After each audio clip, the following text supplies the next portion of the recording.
The Zimbabwe Heritage team was formed by two sisters from Zimbabwe, Tariro and Taboka Ncube. Tariro says she is humbled by the team's performance as they were viewed as underdogs by their competitors. Such an honor being here with my sister, being here with my adopted little sis Tandy now, and some of our best friends. 2 months ago when the idea to start this team came up of players of Zimbabwean heritage representing and building lacrosse to eventually play lacrosse in Zimbabwe and, host clinics, teach the sport that we love there. We had no players, it was the three of us, and now to be this strong team that came in fourth in our first tournament, I'm overjoyed. The team's coach, Mark Mosiah, says he was surprised by the way the girls played, saying they had not had much time to prepare for the games together. The game wasn't what we expected, but we finished very well for what was expected.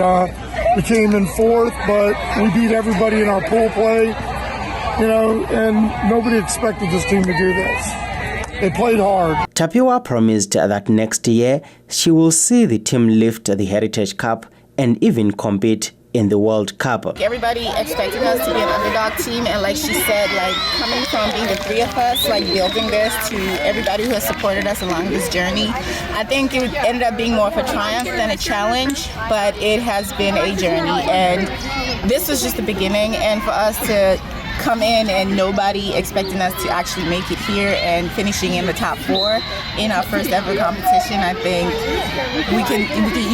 it shows how much of the Zimbabwean energy and the Zimbabwean vibe is in this whole thing. A Zimbabwean parent who was watching the games, Mrs. Irene Bepete, encouraged Zimbabweans in America to support this team next year. We're hoping that this is a beginning of something great, that it will also encourage other young Zimbabweans, especially in the US, to be able to also participate in the lacrosse game.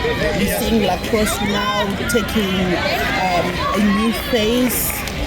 We used to have netball, now we have our girls playing lacrosse. Mrs. Buhle Dube, a parent from Dallas, Texas, whose child also plays lacrosse, says she's very happy that Zimbabwe is now represented in the Lacrosse Heritage Cup.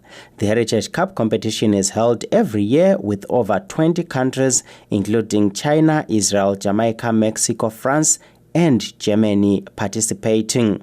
Zimbabwe was the only African team at the tournament. The World Lacrosse Championship will be held in Utica, New York City, here in America. Taboka Ncube, VOA News, Washington, D.C.